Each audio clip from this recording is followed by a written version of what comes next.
Hello students, welcome back to my SYY education channel. Students, आज हम start कर रहे हैं नया topic class 9 chapter number 12 improvements in food resources. Lesson का नाम क्या है? Improvements in food resources.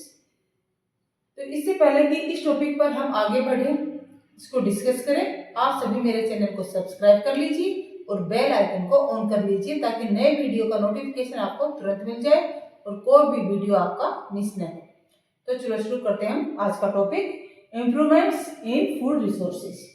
कि लेसन का नाम ही है इम्प्रूवमेंट्स इन फूड रिसोर्सेज, यानी कि हमारे फूड के जो रिसोर्सेज है उनको हमें क्या करना है? इम्प्रूव करना है, उनको हमें बढ़ाना है। तो अब क्वेश्चन ये आता है कि why there is a need to improve food resources. Food resources को इम्प्रूव करने की जरूरत हमें क्यों पड़ी? अब ये हम सब जानते हैं कि हमारे देश की पॉपुलेशन बहुत ज्यादा है और जब पॉपुलेशन बहुत ज्यादा है तो उसके लिए रिसोर्सेज भी चाहिए, उसकी नीड्स कंप्लीट करने के लिए फूड है, शेल्टर है और बेसिक जीवन की जो दूसरी आवश्यकताएं हैं उन सबको पूरा करने के लिए रिसोर्सेज की जरूरत होती है।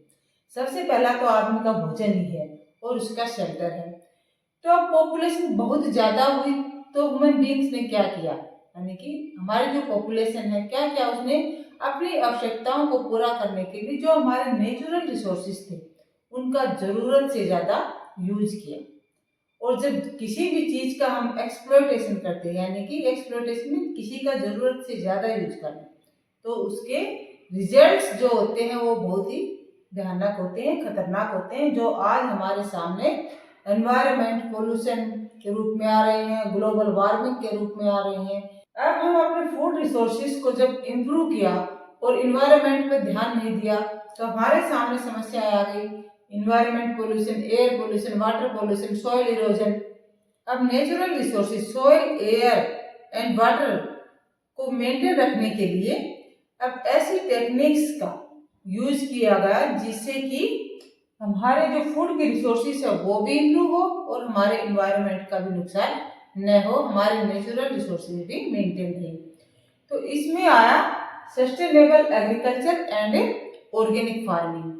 ऑर्गेनिक फार्मिंग और सस्टेनेबल एग्रीकल्चर का यूज करते हैं तो इससे फार्मिंग की प्रोडक्शन भी बढ़ेगी और जो हमारे नेचुरल रिसोर्सेज है एयर, वाटर एंड सॉइल, उनका बैलेंस भी बना रहेगा और फार्मर्स जो है और दूसरे जो लोग जो एग्रीकल्चर पे डिपेंड है उनकी इनकम भी बढ़ेगी।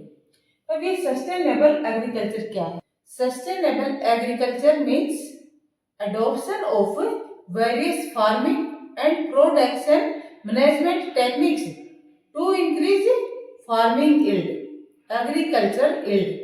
एग्रीकल्चर यील्ड जो है प्रोडक्शन है उसको बढ़ाने के लिए ऐसी फार्मिंग और प्रोडक्शन की टेक्निक्स का यूज जिससे नेचुरल रिसोर्सेज का नुकसान न हो, उसे हम कहते हैं sustainable agriculture. Sustainable agriculture means adoption of various farming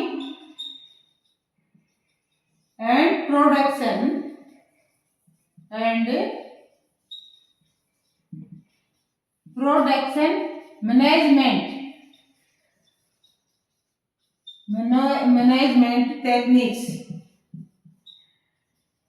management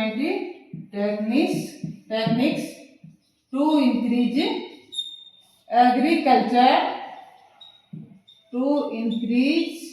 agriculture yield। Agriculture की जो प्रोडक्शन है उसको बढ़ाने के लिए various farming and production management techniques का यूज किया गया, उसी को हम कहते हैं sustainable agriculture.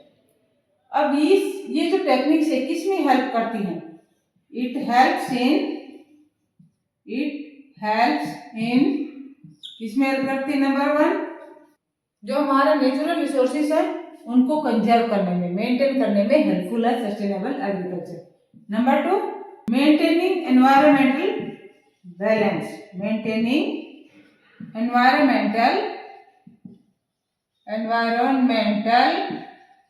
Balance, soil, water इन सब का बैलेंस मेंटेन करने में सस्टेनेबल एग्रीकल्चर हेल्पफुल है। And third one is coping with changing human needs. बदलते हुए एनवायरनमेंट में बदलती हुई जनरेशन के साथ उनकी जो आवश्यकताएं भी बदल रही हैं उनको कंप्लीट करने में ये सस्टेनेबल एग्रीकल्चर जो है ये हमें बहुत हेल्पफुल है। तो ये 3 रीजंस हैं जिसे हमें सस्टेनेबल एग्रीकल्चर पर जोर देना है। So to complete the needs of Indian farmers and other related persons who depend on farming, it is necessary to adopt sustainable agriculture practices. अब सस्टेनेबल एग्रीकल्चर प्रैक्टिसेस क्या क्या इंक्लूड करती हैं? Mixed farming,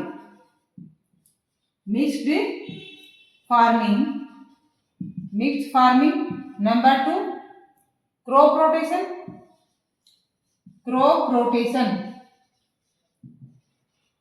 rotation, number 3 intercropping,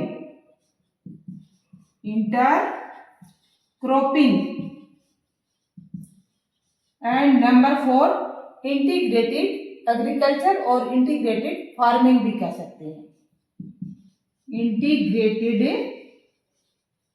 agriculture, सबसे पहले number 1 पे क्या है? मिक्स्ड फार्मिंग का मतलब क्या है कि यहाँ पर फार्मर्स जो है वो क्रॉप प्रोडक्शन भी करेंगे और साथ में एनिमल्स प्रोडक्शन भी करेंगे, एनिमल्स की रियरिंग भी करेंगे, एनिमल्स भी पालेंगे अपनी दूसरी आवश्यकताओं की पूर्ति के लिए, जैसे कि मीट है, मिल्क है, वूल, लेदर, हनी, इन सब की प्रोडक्शन इंक्रीज करेंगे फार्मिंग के साथ साथ, ताकि उनको मनी भी मिलता रहे और उनकी नीड्स भी कंप्लीट होते रहे।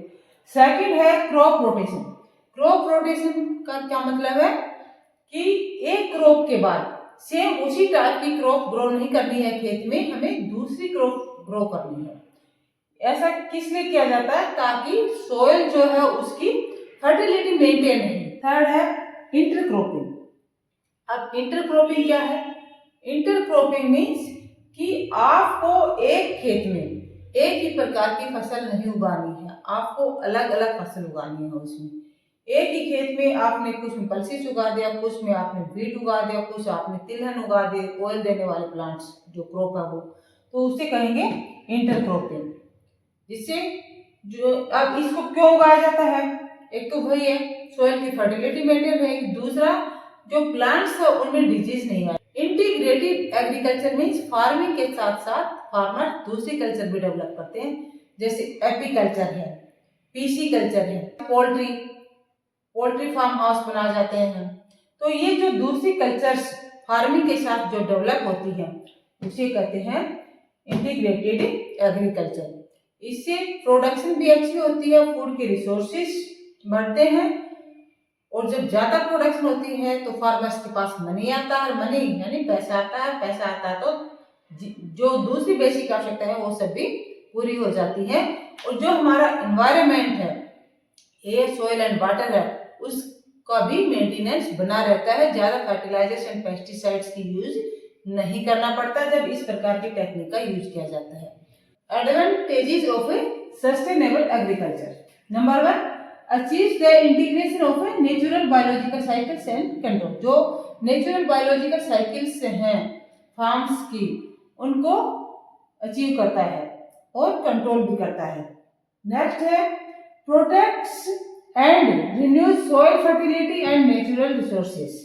सॉइल की फर्टिलिटी है उसको प्रोटेक्ट करता है, रिन्यूज करता है। Third is optimise the management and use of farm resources. जो फार्म के रिसोर्सेज है, फार्मिंग की जो मैनेजमेंट है उसका परफेक्ट यूज होता है इसे। फोर्थ है reduce the use of non renewable resources. Fifth number पे है provide an adequate and dependable form of income. Farmers को जो फार्मिंग है उसे एक एडिक्वेट एंड डिपेंडेबल इनकम मिलती है, इतनी इनकम मिल जाती है जिससे उनकी जो बेसिक आवश्यकताएं हैं और जो दूसरी नीड्स है वो सभी कंप्लीट हो जाती हैं। ये 5 जो एडवांटेजेस हैं सस्टेनेबल एग्रीकल्चर के। वीडियोज को ध्यान से देखिए, समझिए और लर्न कीजिए। ये क्वेश्चन आपके एग्जाम में अवश्य ही पूछा जा सकता है, क्योंकि सस्टेनेबल एग्रीकल्चर करंट का टॉपिक है, इसलिए इसको अच्छे से आप समझिए। वीडियो को शेयर और लाइक कीजिए, बेल आइकन को ऑन कीजिए और मेरे चैनल को सब्सक्राइब कीजिए, ताकि पूरा जो चैप्टर है इम्प्रूवमेंट इन फूड रिसोर्सेज, इसको आप अच्छे से समझ सके और अपने एग्जाम की तैयारी अच्छे से कर सके और एग्जाम का डर आपके दिमाग से निकल जाए। Thank you for watching the video.